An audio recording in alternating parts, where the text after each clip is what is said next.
జూబ్లీహిల్స్ ఉప ఎన్నికల్లో ప్రచారం తారాస్థాయికి చేరుతోంది. ఇంకా 3 రోజులే మిగిలి ఉండటంతో అధికార కాంగ్రెస్ సర్వశక్తులు ఒడ్డుతోంది.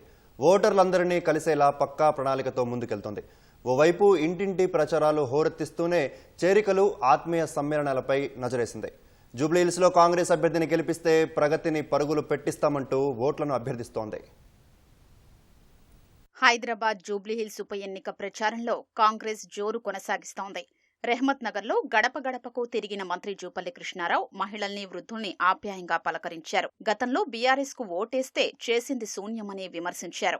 బీఆర్ఎస్ పార్టీకి ప్రజల్లో బలం తగ్గిపోవడంతో ఫేక్ సర్వేలు చేయిస్తున్నారని ఎమ్మెల్సీ బల్మూరి వెంకట్ ఆరోపించారు. కారు, కమలం పార్టీ ఎన్ని అబద్దాలు చెప్పినా ప్రజలు నమ్మరని కాంగ్రెస్ సీనియర్ నేత వి హనుమంతరావు అన్నారు.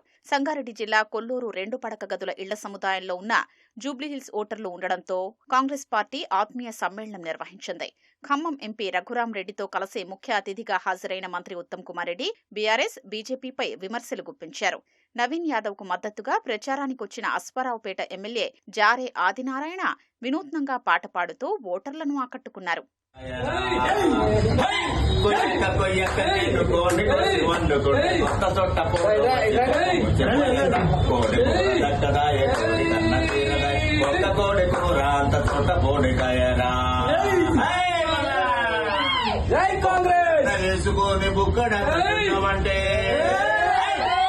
బొక్కలన్న వేసుకొని బొక్కడంత తిందమంటే బొక్కలన్న పొట్టేగాన తొట్టగా బొంగు చేద్దాం. బొక్కలంట పోత పాయ పుసైన తక్కపాయ బొక్కలంట పోత పాయ పుసైన తక్కప ఊడి సాహేత నాయకుంట బరువాయి కొయ్యక్క కొయ్యక్క నేను కోడి కోసి చుట్ట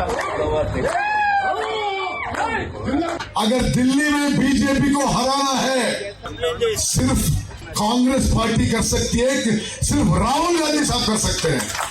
अगर प्रधानमंत्री नरेंद्र मोदी को हराना है, अगर बीजेपी को हराना है, सिर्फ राहुल गांधी साहब कर सकते हैं, सिर्फ कांग्रेस पार्टी कर सकती है. मैं बार बार बता रहा हूं आपको, कांग्रेस पार्टी आपके साथ है. कांग्रेस पार्टी चाहती है कि इस देश में हर वर्ग के लोग, हर मजहब के लोग, ప్రతి కులం, మతం, వర్గం ప్రజలందరూ సుఖంగా, సంతోషంగా ఒక మంచి వాతావరణంలో బ్రతకాలి. బీజేపీ क्या कर रही है आपको मालूम है? బోరబండలో ఎమ్మెల్సీ విజయశాంతి, పాలకుర్తి ఎమ్మెల్యే యశస్విని, మహిళా కాంగ్రెస్ నేత సునీతారావు ప్రచారం నిర్వహించారు. యూసఫ్ గూడలో టీవీ సీరియల్స్ ఫెడరేషన్ సభ్యులతో మంత్రి పొన్నం ప్రభాకర్ సమావేశమయ్యారు. నవీన్ యాదవ్ కు మద్దతుగా ఏకగ్రీవ తీర్మానం చేసిన ఫెడరేషన్ సభ్యులకు కృతజ్ఞతలు తెలిపిన పొన్నం వారి సమస్యల పరిష్కారానికి కృషి చేస్తామని హామీ ఇచ్చారు. రెహమత్ నగర్ డివిజన్ కు చెందిన వివిధ పార్టీల నాయకులు మంత్రి పొంగులేటి శ్రీనివాసరెడ్డి ఆధ్వర్యంలో కాంగ్రెస్ తీర్థం పుచ్చుకున్నారు. అక్రమ సంపాదనతో ప్రభుత్వాన్ని కూలుస్తామని బీఆర్ఎస్ నేతలు మాట్లాడుతున్నారంటూ పొంగులేటి ధ్వజమెత్తారు.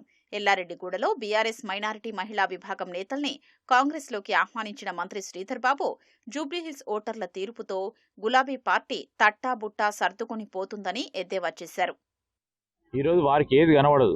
ప్రభుత్వంలో ఉండే అసలు జూబ్లీహిల్స్ నియోజకవర్గ ప్రజలకు ఏం చేయాలని కనబడలేని పరిస్థితిలో వారు ఉండే. ఇప్పుడేం కనబడుతుంది? ప్రతిపక్షంలో ఉండి మాట్లాడటానికే సత్యదూరమైన ప్రచారం చేసుకుంటూ పోయి వారికి ఉన్న సోషల్ మీడియాను, వారికి ఉన్న పేపర్ని, వారికి ఉన్న టీవీని ఉపయోగించుకొని ఒక బేస్లెస్ అలిగేషన్స్, ఆరోపణలు చేస్తూ ముందుకు నడుస్తూ ఉన్నారు.